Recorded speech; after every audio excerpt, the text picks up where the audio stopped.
YouTube channel में आपका स्वागत है, सम्मान है। हम इस वीडियो में बात कर रहे हैं माताओं के हाथ में कितनी कितनी चूड़ियां होनी चाहिए।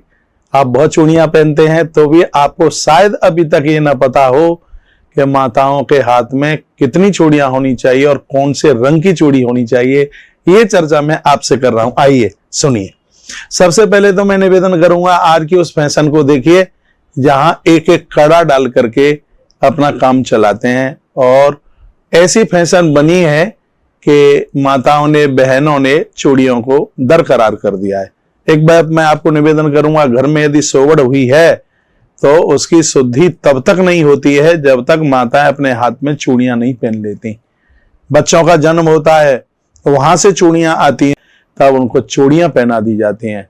तो एक कोई ज्यादा शुभ बहुत मांगलिक कार्यक्रम है, उसमें देखिए बच्चों का जब जन्म हुआ है उस समय हरी चूड़ियों को पहनने की बात कही गई है।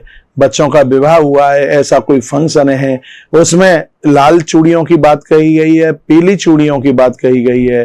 और शायद ये आप पहली बार सुनेंगे, माताओं के हाथ में नीली चूड़ियों की भी अपने आप में बहुत बड़ी महिमा है। नीली चूड़ी को संयमता के प्रतीक में लिया गया है, लाल चूड़ी को शौर्य के प्रतीक में लिया गया है, हरी चूड़ियों को अपने पवित्र चरित्र को संयम के रूप में लिया गया है। देखो ये चूड़ी का कितना बड़ा विज्ञान है, इस बात को लोगों को बताइए, किसी को पता नहीं है। इसमें वर्षाने में एक सेठ जी रहते थे और उन सेठ जी ने भगवती राधा रानी को अपनी बेटी मान लिया। एक दिन दुकान से मनियारिन को भेजा चूड़ियों के लिए कि मेरे घर में चूड़ियां पहना करके आ जाओ मेरी बहुओं को, बेटियों को।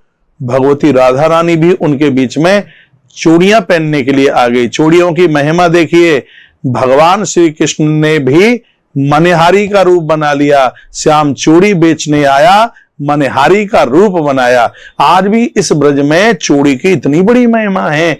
जब आप कोई साड़ी देते हैं तो उसके ऊपर चूड़ियां रख करके दान में देते हैं। ये चूड़ी आयु बढ़ाती है, परिवार की उम्र बढ़ाती है, पति की उम्र बढ़ाती है। ये चूड़ी की इतनी बड़ी महिमा है। हमारे इन ग्रंथों में पति की उम्र के लिए सुहागिन माताएं पूरे हाथ में हाथ तक चूड़ियां पहनती हैं।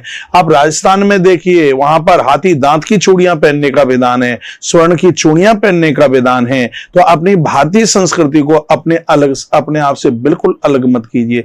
आपके हाथ इतने बढ़िया लगते हैं, हाथ में अंगूठी है और पांव में पायल है और हाथ में चूड़ियां हैं।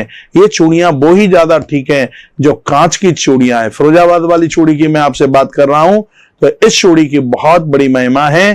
तो इस वीडियो में मुझे ये बात आपके पास तक पहुंचानी थी, क्या चूड़ियां पहनना जरूरी है और कितनी कितनी चूड़ियां पहननी चाहिए, ये बात मैं आपको बोल रहा था। तो दोनों हाथों में चूड़ियों का विधान है, एक हाथ में सम संख्या में हो और एक हाथ में विषम संख्या में चूड़ी हो।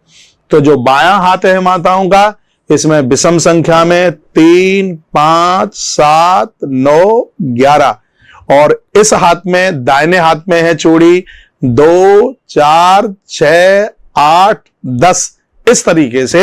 यानी बाएं हाथ में विषम संख्या में चूड़ी और दाहिने हाथ में सम संख्या में चूड़ी, और वह चूड़ी आपको कितना आनंदोत्मग्न करती है। और जब ये चूड़ियां होती हैं तो नारी इतना संभल करके चलती है, क्योंकि हाथ में चूड़ी का टूटना कभी भी शुभ नहीं होता। शायद आपको ना पता हो, पूर्व की काल की बात है, जब किसी के सुहाग के ऊपर कोई ऐसी दिक्कत आती थी, मान लिया जाए कि सुहाग की मृत्यु हो गई, तो उस समय हाथ की चूड़ियां खनक करके टूट करके नीचे गिर जाती थी। चूड़ियां इतना बड़ा संकेत करती, चूड़ियां इतना बड़ा संदेश देती। और देखिए, कभी हाथ की चूड़ी टूट जाती है किसी कारण से, गलती से, जल्दी चलने में, या किसी को, बच्चों को आप पीट रहे हैं तो भी चूड़ियां टूट जाती हैं। तो उसके लिए भगवान महादेव के चरणों में और मां परांबा के चरणों में वंदन प्रणाम किया जाता है। कहा जाता है, प्रभु मुझसे ऐसी कोई गलती हुई है जिसकी वजह से मेरे हाथ की चूड़ी टूटी है, प्रभु कृपा कीजिए, मेरे परिवार को सुरक्षित रखिएगा, मेरे बच्चों को, मेरे पति को, मेरे घर को सुरक्षित रखिएगा। माताएं ऐसे भगवान को प्रणाम करती थीं उस समय। आज भी उसी परंपरा पर लौट करके आना पड़ेगा। इतनी अद्भुत बात इस वीडियो में आपसे कही गई है, ना आपने सुनी होगी, ना आपको किसी ने बताया होगा। हाथ में कितनी कितनी चूड़ियां और क्यों चूड़ियां पहननी चाहिए, इस वीडियो में मैंने आपसे बात करी है। मेरी सभी माताओं ने, बहनों ने, बेटियों ने इस वीडियो को सुना है, मेरे भाइयों ने भी इस वीडियो को सुना है, तो ये बातें अपनी घर पर मां को बताइए, ये बात अपने घर पर पत्नी को बताइए, बेटी को बताइए, बहन को बताइए। हमारी संस्कृति में चूड़ी की बहुत बड़ी महिमा है। ये बात मुझे आपके पास तक पहुंचा नहीं थी। बहुत बहुत धन्यवाद आपका वीडियो पूरा सुनने के लिए। ऐसे ही आश्रम के इस YouTube चैनल के साथ जुड़े रहिए और बढ़िया बढ़िया वीडियो सुनते रहिए। बहुत बहुत धन्यवाद आपका वीडियो पूरा सुनने के लिए। जय श्री कृष्णा, जय सिया राम, जय गौ माता, जय राधेश्याम।